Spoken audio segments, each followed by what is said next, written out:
Hey everyone, welcome to the Path to Pro series. My name is Jake Middleton, and in this video, I chat with Joey, Nubzy, DiGiacomo, who is the head coach for the Seattle Surge Call of Duty team. We chatted about the Surge's preparation for the 2021 season, Joey's journey in esports to becoming the head coach for the Seattle Surge, the role of coaching in esports in Call of Duty, his weight loss journey of losing over 100 pounds, health and fitness in the esports industry, and some great tips for aspiring professional coaches and players. Thanks for watching and enjoy the video.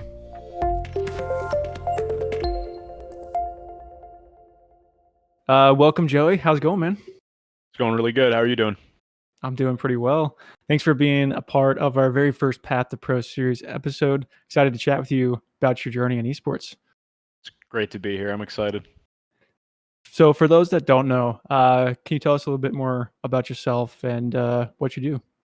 Yeah, so as you said, my name is Joey. I go by Nubzy, and I am the head coach of the Seattle Surge in the Call of Duty League. Awesome. And how has the preseason preparation been going for the Surge with the new roster going in 21 season? We're all really excited about the roster. When this team was originally built by me and some management at the time, we were very excited moving forward with Octane again for another season, who was basically our star player last year.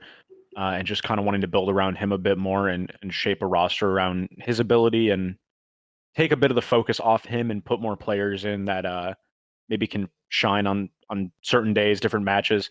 So far in practice, we've been looking pretty strong.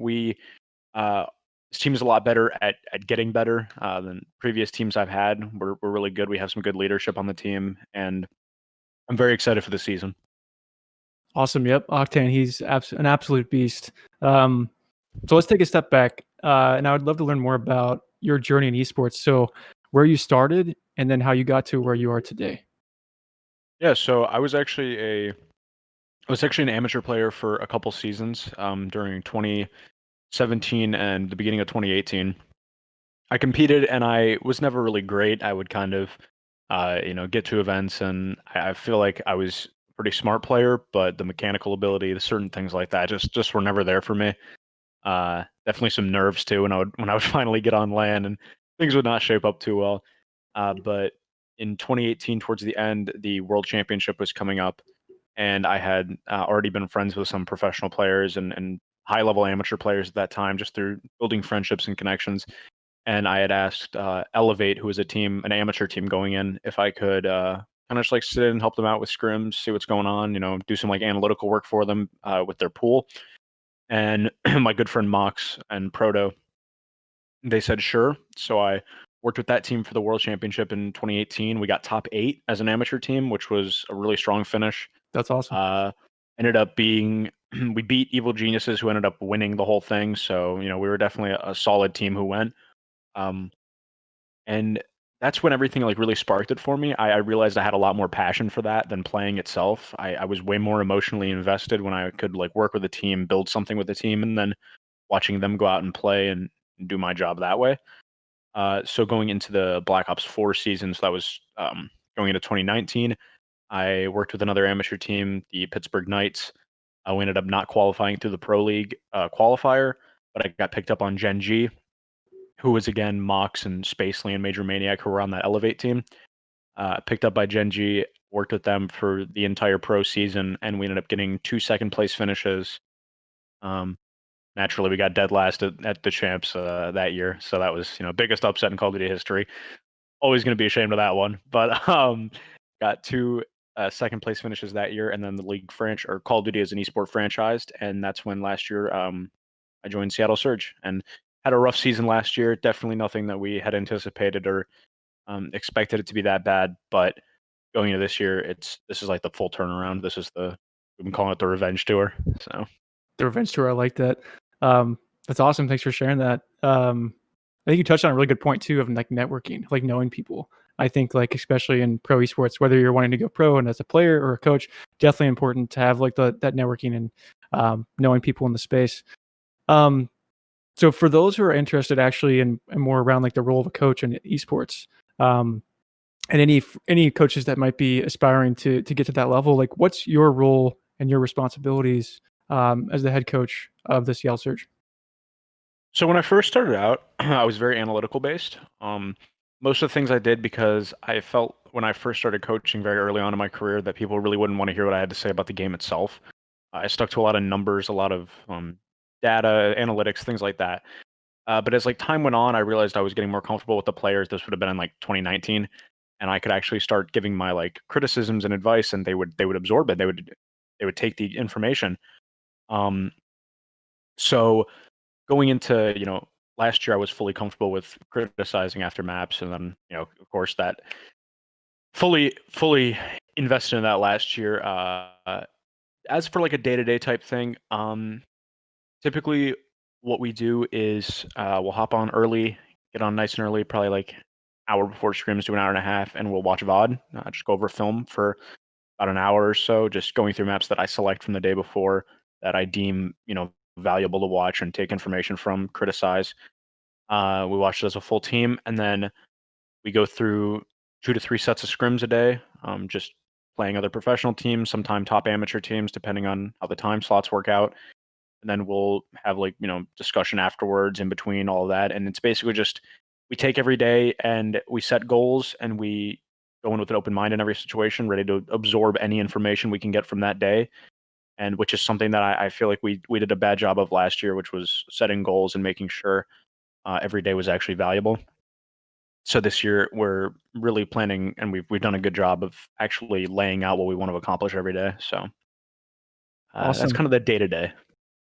Gotcha. Good stuff there. I think a lot of people like can appreciate how challenging it is to be a coach. Like, what do you find as some like the more challenging aspects as an esports coach?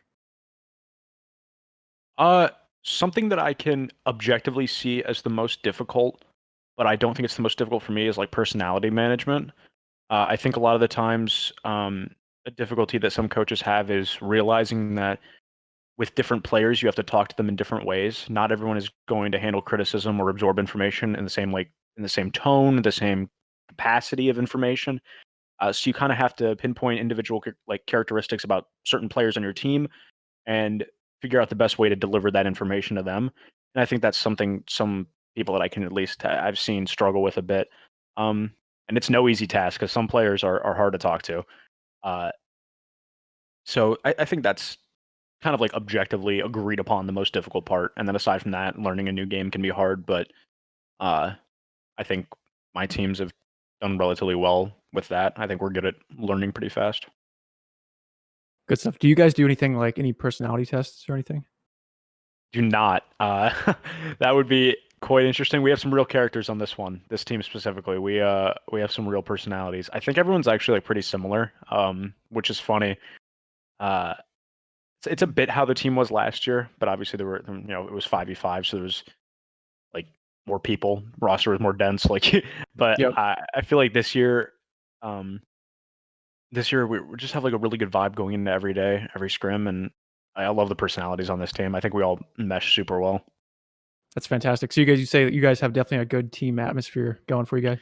Yeah, I think if anything, sometimes our team atmosphere and the how casual it is, not casual, but how open it is, can sometimes get in the way of a couple maps. We can maybe be joking a bit too hard going into the first map of the day sometimes, and that'll like transition to the first 2 hills of that map just being horrible, and then we'll kind of have to. Usually, someone will speak up mid map and say like, "All right, guys, out of the trolley mood," and we'll be fine from there. So we Yep. keep it contained.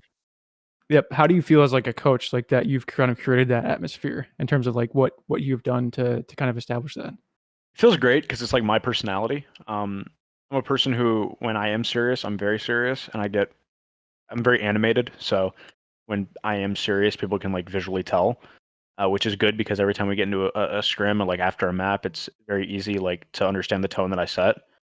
Uh, but then before and after that, when we're just talking as a team and trying to build up chemistry or kind of just vibing as a team, I like to think I bring a positive energy there. So I'm happy. I'm Awesome. happy to see it. Yep. That's great. So I've actually been following your weight loss journey on Twitter a little bit. So first off, I want to say congratulations on losing over Thank you. 100 pounds. And I'm curious to know a little bit more about like how did this like success for come about for you?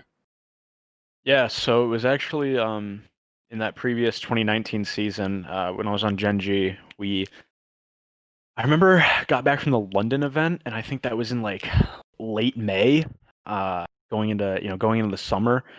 And at some point during one of our trips to LA, I stepped on a scale. I realized right there, I saw on the scale it was 296 pounds. Um, a lot of my friends like to joke. I have a friend Fernando. He always jokes and he says like you were one good meal away from 300. So I recognize that, and I always told myself I've told myself for many years that I would, just for me personally, I would never want to be over 300 in any way. Like that would be like the biggest wake up call to me is like seeing that number. Um, and once I saw 296, I was like, okay, something's got to change. I know for a lot of people, it's one of those things where like you wake up one day and you just like feel ready, and that's how a lot of people's journey starts. For me, it was kind of like that, but it was a bit more planned out because I just didn't want to see that threshold be broken. Um, so I kind of got back from LA the one time, and I was like, okay, I'm gonna order food a little bit less. I was living with my parents at the time in Ohio, here in Ohio, so we were ordering food quite a bit. My dad would make some, definitely some questionable meals when it came to health. And I kind of said like, all right, let's tone it down a bit on that. Give me some chicken and rice. And that was like the summer of 2019, and I didn't lose much at all. Going into that summer, I lost like 15 pounds maybe, which was like I felt good about it, but like it didn't. I felt like it didn't really do anything, didn't make a difference. And then when we came here to Seattle and signed with Seattle last year, Octane and I decided we were going to move to LA, and that's actually when everything changed. We had a gym at our apartment. Um, Eating clean out there is relatively easy. Just I mean, when you order food, the cheaper stuff typically can be like moderately healthy, which is seems kind of backwards, but if you do it the right LA is way, good for that though, yeah. yeah. Um, Chipotle was huge. I'm gonna be honest. It was big for me. It was easy. It was quick. I am a really picky eater, so chicken and rice is like good enough for me.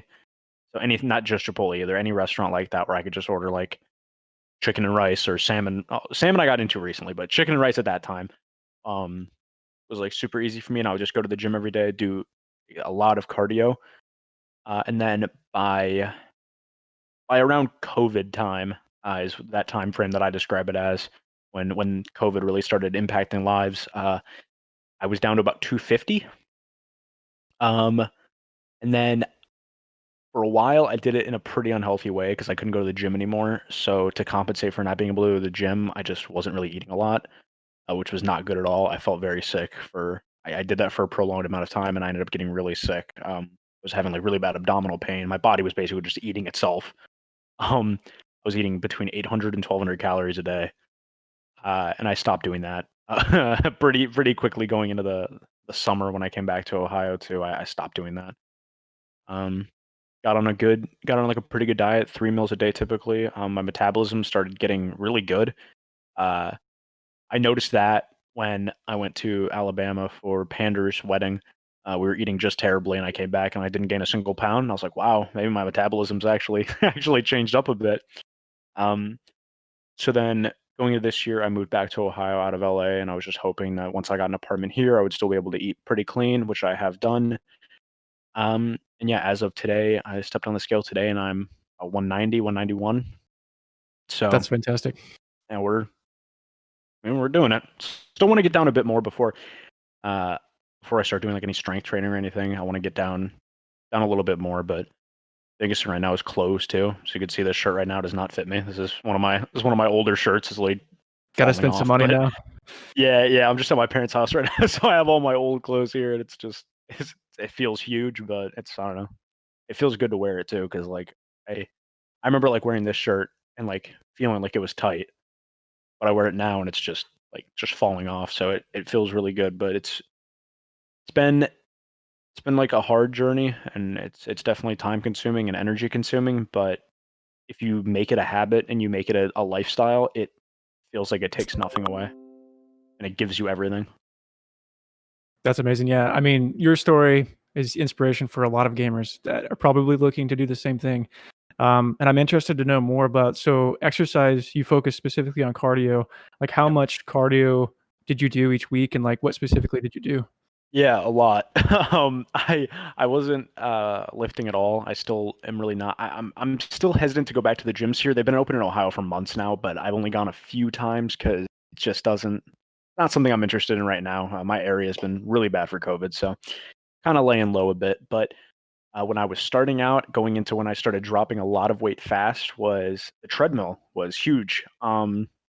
I tried the what is it, the elliptical, all the arms on it. Yeah, the Tried elliptical. that Yep. for a while. My calves got destroyed. It was bad. Like it was so painful, and I felt like I wasn't. I felt like I was using a lot more energy, but I wasn't getting close to the amount of results. But that could have been. I could have been just me because I hear the elliptical for some people does incredible work. Um, so my what I'm up to now on the treadmill, what I started at, just picture as a much lower setting, but what I'm at now is I go on the treadmill and I start automatically highest incline. So whatever the incline is, whatever it can max out on, I put it on that. I like to feel like I'm just going uphill at all times. And then I don't do much running on it. I just do like a brisk power walk. And I have really short legs, so like a 3.5 to like 4 speed is like a heavy power walk for me, like heavy. Um, Especially at that incline. That's yeah, pretty challenging. Yeah, I've been doing that for a while. Um, How long do you go for? Like, how yeah, long does so that work that's out for you? where so that's where it gets fun. I do that for 50 minutes, which is hard because I do every 10 minutes to boost my heart rate as well. I'll just click the speed up for like 30 seconds and I'll start running. It's like a form of like a mini hit workout. Like I'll just like every 10 minutes I just like crank the speed up. It gets my heart pumping. Like just makes me feel better after I'm done on the treadmill. Yep. Uh, so I think it burns for me like 500 to like 600 calories every time I do it. Um, and yeah, I've just been doing that I did that every day basically when I was in LA, and I did when I first got back here. I noticed the gym was open. I went basically every day for a few weeks, and I was doing that every day. So that's been That's my main fantastic. workout. I think the hardest thing for a lot of people is like finding that exercise that you kind of enjoy. Like, do you find yourself enjoying cardio and not so much weights, or is there just a reason kind of why you gravitate more towards cardio? Well, when when I started, it's a lot different now. When I started out, it was just cardio because I thought that would make me lose the weight the fastest, which I've just been disproved on many times. So I know that That's what most lifting people can, think. Yeah, yeah, burn a lot more fat if you're just like lifting, getting your body more active, burning fat over calories, whatever that usually is. So cardio was that kind of belief system at first, and then now I don't want to touch the weights when I go to the gym. And that's what it is now. Is like I don't want to. I think that's risky. Just people sometimes don't clean the weights and things like that. So I stay away. I have some dumbbells here behind me that I use sometimes just to build up my arm strength a bit. But as for enjoying the workout itself, I typically do. There are a lot of catalysts and a lot of X factors that if you don't do the right preparation going into a heavy cardio workout like that, it's definitely not enjoyable. I don't stretch before, chalk it up, terrible. If I don't eat enough before, that's one of the worst things. But once you have that right balance, when you're drinking enough water, you have a good meal beforehand, and you stretch. I feel like 50 minutes blows by if I'm just listening to some good music. So I enjoyed it. It's relaxing. that's such a good point. Yeah, the preparation that you have before a workout is so important. Even just doing a warm up, like whether it's 5 or 10 minutes, just to slowly kind of bring your body up to that level where you need to, rather than just kind of jumping right into it. Um, The cool so yeah, down too. That's a big one for me. yeah, The treadmill cooldown is actually huge. I remember the first time I did like a high like intensity workout like that, I didn't put a cooldown on and I just stopped it, and I'm pretty sure I almost passed out. Like my brain could not handle going that fast and like putting that much energy forward and then just stopping. So like I actually look forward to that cooldown so much. That's what I like listen to music, and then I feel like, when I'm looking at the timer on the treadmill, that's when I'm working towards just working for that cooldown. And then finally once you hit it, it just feels so good. so good. Yep, I completely agree, and that's great that you do that because I mean, for most people, like you don't want to take the time to do it, but like you said, if you don't, like you're gonna pass out, or blood might pool in certain areas of your body. Equilibrium is just not it's just not Yeah, there. and nobody wants that. So on the nutrition side of things, like you said, you were eating mostly like Chipotle, chicken, things like that. So like, how much were you like eating today? Did you like go to the point of like kind of like calculating out your calories and macros and stuff like that, or did you just kind of like estimate things out? Very recently, I actually started counting calories. It's weird. I feel like most people start it when they first start off, and that's like their basis. But I was of the mindset for me personally that if I started with counting calories, I would just quit and I would get super annoyed with having to plug it in. But once I actually wanted to like see what I was eating and what it did for me, the macros and everything, I was like, yeah, let's do this. And now I enjoy it instead of feeling like I forced myself to do it. I enjoy plugging in things every day that I'm eating and seeing exactly what the numbers look like. Um, Diet itself, though, I'm a really picky eater. I eat basically, which is like a blessing and a curse, I guess. So, like, if you're a picky eater, one, you can eat like pretty clean, depending on what your, I guess, where your pickiness lies. But for me, I can eat pretty clean, and I can also eat the same foods over and over again and never get sick of it. And I think that's where it's like a blessing. Is like it, I eat the same exact meals every day for like 4 days a week. I'll have the exact same foods every day. And I feel like it keeps my body like super consistent in everything I do, like energy levels, everything. So it just works. Like breakfast, I'll have oatmeal with some like peanut butter on wheat toast with some bananas on it, and I can eat that breakfast probably every day of the week. Never get sick of it. When you go And about then like but when you go about tracking, like what do you use? Do you write everything down or do you I use like a use digital app? yeah, I use MyFitnessPal. Okay, Um, yep. Perfect. yeah, which Mox actually showed me. He's someone that I feel like I did everything in such a reverse order. Like I lost all the weight, and then that's when I wanted to like actually start getting into accounting things and like macros and things like that because I felt like I actually could. So I asked him like what he did because he's someone in the Call of Duty community who is super into fitness. Um, so I talked to him about it for a long time, and he gave me that app, and that app's been phenomenal. I can plug in the exact brands. It tells me literally everything. So yeah, it's been great. Awesome. Yeah. For anyone listening, definitely highly recommend that. Makes everything really easy for you. And gives you all that data. Um, but good stuff. Anything else like besides exercise and nutrition? I think for myself, when I think about like weight loss, sleep and stress management are two other things I would really put in there. Just because the research shows on sleep, if you are sleep deprived, you usually do eat more throughout the day, and you actually put on fat a lot easier. Same thing for stress management as well. So, is there anything you kind of did in those areas as well? Sleep's always been good for me. I'm always able to sleep super well. My sleep schedule might not be good, but I'm always able to get the right amount of hours. So I could be going to bed at 3 or 4 a.m., but I'm waking up at like noon. So uh, sleep schedule wise is always good. I'm always getting the right hours in. I definitely prefer waking up earlier, but it's just not it's just not something that's happening Not right possible in now. the esports world. Yeah, I mean it's definitely possible. When you're on the West Coast, it's really easy because you have to be. Uh, True. but when you're on the East, your sleep schedule is usually just in shambles. So sleep is always good for me. Stress management, that's a tough one. Um, do I think that's impacted some days?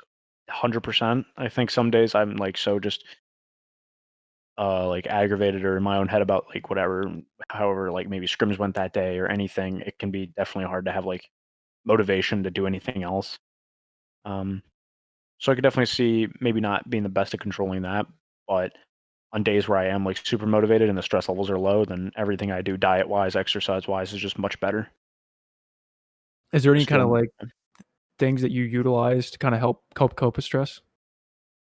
um Like on those tough days where you have less motivation? yeah, I listen to a lot of music. People roast my choices in music a lot. I listen to a lot of just like so, two spectrums of music. I either listen to like really calm music or just like catchy songs from like way back in the day, just something that gets like the energy up. But a lot of times I'll listen to like really calm music. I'll put like soundproof headset on or something, just kind of like lay in bed sometimes where I literally can't hear a single thing, and I'm just like kind of lay there. Reading sometimes does it for me. I don't like books too much. Not a huge book person, but poetry I enjoy quite a bit, like T.S. Eliot. Um, and just yeah, I don't know. Recently I got into like writing things down too, which has helped. So That's awesome, yeah. Those are great ways to cope, especially the journaling too. Um, yeah, I think that for each person, they have those kind of like those things that work better for them. But music is one I think is underrated. But at least like it comes down to having the awareness of like knowing that this day has been really tough. I'm really stressed out. So instead of listening to, if you're into it, more energetic music, you're going to listen to something more calm. So I think that that's something that's good to have. And again, just congratulations on the weight loss Thank success. you. And kind of navigating more to like esports now. So like esports has come a long way in terms of health and wellness within the last few years. Obviously, there's still a long ways to go compared to traditional sports. But like, how do you think esports will continue to shift as the culture towards more of a holistic approach towards training in the future? I think it's huge, and I said that even when I was, overweight, and when I headed up there to the facility, and my BMI was just through the roof, and I was not able to do a plank for more than 10 seconds. And I still said it then. I think it's super important, and I think once people realize that their health and wellness, physically, mentally, once that they realize that how much that matters, it's going to be so much bigger within our scene and our space and occupation as a whole. I think people I think people think right now that if you sit there and grind for 10 hours a day and eat terrible food, at least you're putting all your focus on the game, which for a short-term level, that's definitely true. I mean, sure, you can say that sitting there and dedicating all your time and all your energy to the game is very important, but for the longevity of your career, I feel like putting focus on how you're treating your body and your mental health is superior, especially in such a mechanical esport like Call of Duty where, it's controller based. You just want to make sure your body's in good shape for that because it takes a lot out of you. It's draining. For sure, the long hours. I think that's a big topic. It's just the amount of hours that players put into the game. Of course, different games and different cultures, like when you talk about the East and versus West players. But in Call of Duty, like, what's like the typical amount of hours that players kind of put in on a daily basis? Um, just playing, I think it's like 8 to 10. If you include VOD with that too, you're looking at 11 to 12 hours. On a high day, probably 12 hours on a day where we're really grinding. Because typically they'll play some like 8 series afterwards and just kind of play with like other players on different teams to like just get more reps in, just playing the game or playing public matches or whatever it might be, S&D. But it's about you're looking minimum every day like 7 hours of playing. It's long. Maybe on like a super short day, like a 6 hour day, if you just have like two scrims and you're doing the bare minimum, but it's a lot either way. Yeah, because I'm wondering like so maybe 10 hours max of play and then like 2 hours of gameplay review, you'd say. Yeah, probably. As I'm just wondering in like if there's obviously a more optimal way to do it in the future. Like you have to play the game to get better. You have to, if you have 5,000 hours and another player has 2,000 hours, usually the 5,000 hour player is going to be better than 2,000. Like that's we know that. But I'm wondering if there's ways to kind of optimize putting more time into gameplay review, and maybe it's specific more to like a MOBA versus a first person shooter where you do need to play the game more. But I'm just wondering, like, what do you think? Is there that some trying to figure out like what that ratio is? Do you guys kind of play around with things, or do you kind of have like a set schedule for the most part? We play around with that a lot. We test. I think that's really important when you're going team to team too, and you have new rosters, and it goes into something like when I was talking about learning how to talk to players, learning how they like those players improve is also super big. And I think the timing and the amount you play compared to VOD review is really important with that. So we've tried different things all year of like VOD before with 2 scrims, VOD before with 3 scrims, 2 scrims with VOD after, 3 scrims no VOD on a certain day. Like just testing out all of those numbers and like um, sort of allocating time for different things. And I think what we have found, which is the most effective, and it allows us to get in the most optimal practice. Is VOD review before 2 scrims, which are that's about 5 hours long of actual gameplay, and then they take a break, exercise. My team all goes to the gym, so exercise, eat dinner, and then they usually go off on their own and play different things throughout the night. So that's what's worked best for us, which I'm very happy about because that's also, in my opinion, the most ideal schedule for getting better. I think the 2 scrims force you to put all of your energy into those two and make sure you're actually like doing things to get better. Um, so I'm really happy about the schedule we've kind of settled on. That's awesome. I like how you guys have kind of experimented with different things and you found what works for you and you have a rationale behind why you do it. I think that's one of the most important things is, especially as a coach, like not just doing things and not having a reason behind that.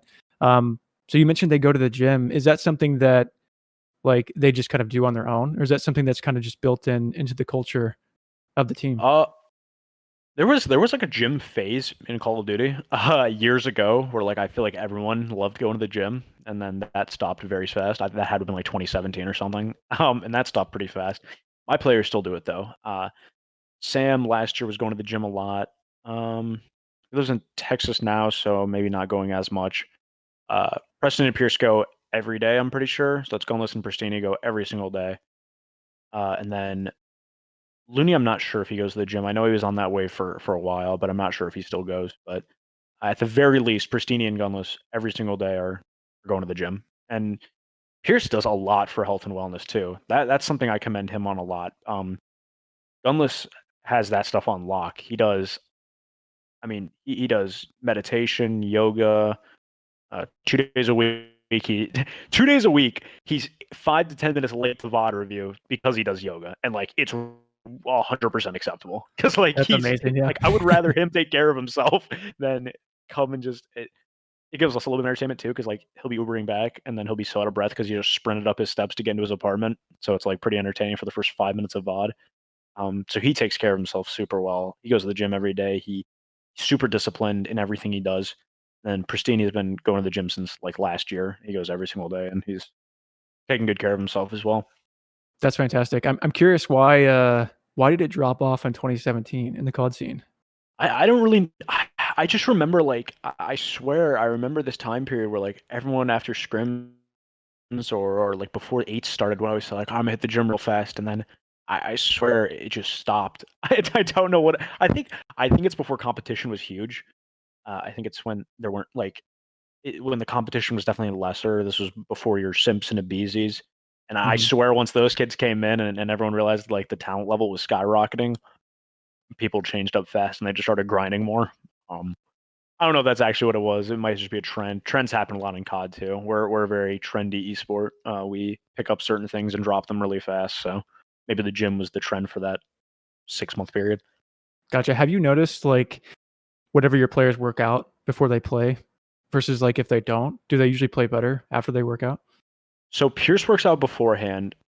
Um, Pierce works out beforehand, and he's consistent in his practice, unless he doesn't take caffeine. Um, so Pierce is consistent in his practice with that, and then uh, Preston goes after. So it can't really see that. Can't really gauge that for him, but it would be interesting to see if he did go to the gym prior, or if Pierce didn't, or yeah, if Pierce didn't go to the gym prior, and see if that would affect their practice at all. It'd be interesting. Um, yeah, I think that would. I think it would have an effect if they were consistently going before scrims every day, and then they kind of just stopped. I could definitely see that having an effect. Yeah, the reason I ask is because like more research is now starting to come out, specific in esports. Most of it's around League of Legends, but showing that like a short bout of exercise, like 5, 10, 15 minutes, can actually improve esports performance. A lot of the cognitive performance skills, like reaction time coordination, uh, decision making, information processing, all of that. So it's really interesting, and it goes with the research that's outside of esports that shows, a short bout can do that. So I hope to see in the future like more teams, especially in this COVID world, where you can potentially just do some sort of 5-10 minute body weight exercise before you maybe do a scrim or something like that. Is something like that possible to structure into the day, you think? Obviously, it's going to be different from esport to esport, and depending if you're in person or not as well. But I'd be curious to get your thoughts on that. Monitoring it, I don't think so. But as for suggesting it, like my players should probably do it. Yeah, I would love to test something out like that, see if it impacts performance in any way. Something that takes like 5 to 10 minutes, I don't think anyone would have a problem with, and I would be very interested to see. I think it'd be very easy to tell how it affected gameplay pretty easy, pretty early on. I think if maybe these guys were doing something 5 to 10 minutes before, using their energy. I don't know. The build of my team's weird too. I don't know if I can have these giants running around before scrims. These guys are. I think we're the tallest Big team. enough already. Yeah, I think we have 3 people over 6 feet tall, so we're up there. But You guys are going to be the most intimidating team then going in hundred tournaments for percent, sure. 100%. It's. I mean, me and Dan kind of hold the height back, but it's okay. Um, yeah, that's something I could definitely see being a reasonable option. And I don't think scheduling it would be that difficult either. I think 5 to 10 minute intervals are actually pretty common in a regular day of COD, especially between scrims because people love just torching time. So, um, yeah, I think that'd be relatively easy to enact something like that. Very cool. Because yeah, the concept, I mean, it's just like a warm up and cool down for a workout. So scrim might be like 2 or 3 hours, but you do a 5-10 minute warm up and maybe do a 5-10 minute cool down afterwards. And of course, the warm up is just to prepare your body, so activating those muscles. You're going to be sitting for that period of time. If you sit for periods of time, your muscles become deactivated. So obviously they're super active and they exercise already, so it wouldn't affect them as much.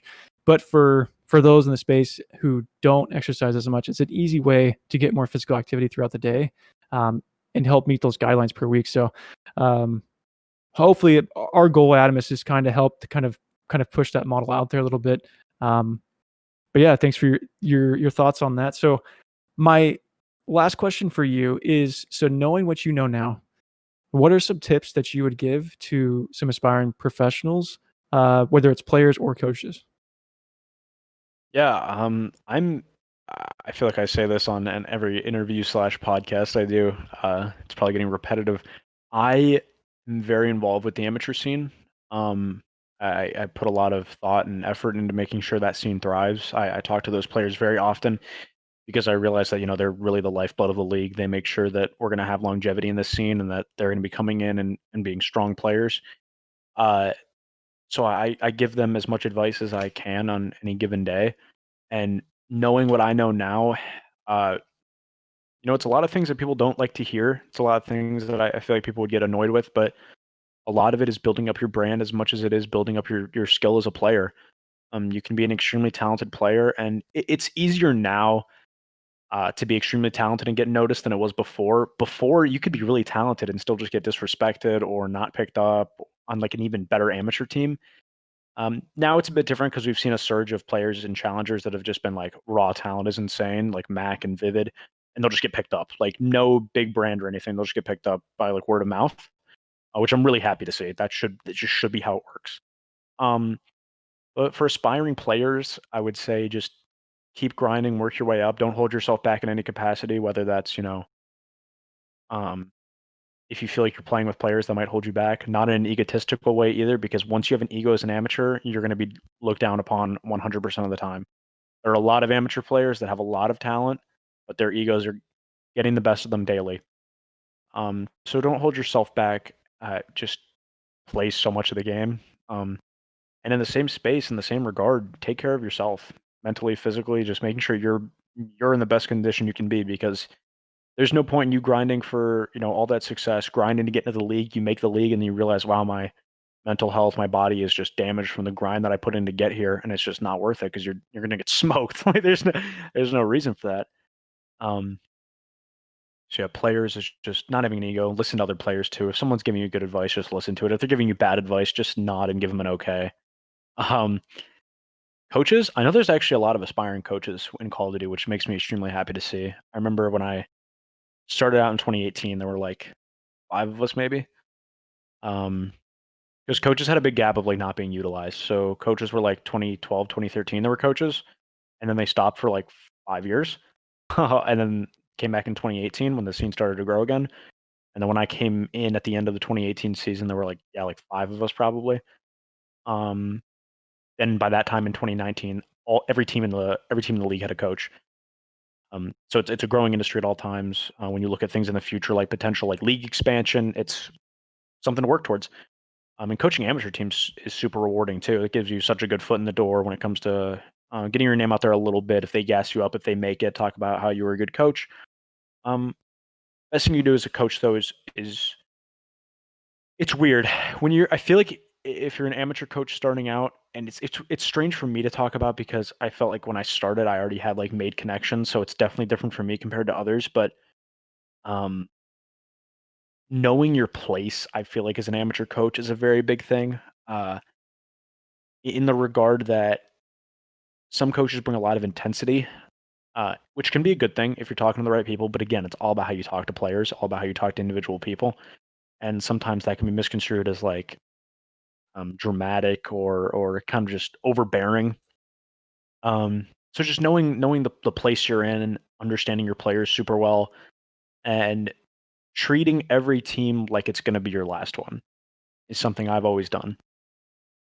Put as much energy into every team you're with and just treat it like it's the last team you're ever going to have. That's something I've been doing for my entire coaching career, is because that's the goal, right? You want a team so good that it's the last one you ever have to work with. So Yep, I I do like that that. every year. That's my small offhand, off the top of the head advice, I think. Those are amazing. That's a lot of really good tips there, that I think a lot of people are going to appreciate.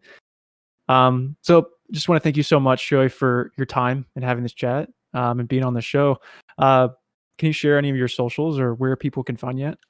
Yeah, I'm on Twitter and Instagram at Joey Nubzy, Twitch as well. I think even YouTube, if you search that, you'll find that. So just everything I go by is just Joey Nubzy. So that's all you need for my socials and everything. Awesome. Anything else to add? No, I think that's everything. Thank you so much for having me come on. This is the first one I've been able to do where I kind of get to talk about like life as a whole and not as much just 100% aimed in, like hyper focused on Call of Duty. So this was great. Awesome. Thank you so much. Cheers. I hope you all enjoyed this video. I had a great time chatting with Joey and learning more about his experiences in the Call of Duty scene and with his weight loss journey. Thanks again for watching, and stay tuned for more Path to Pro series videos coming up each month.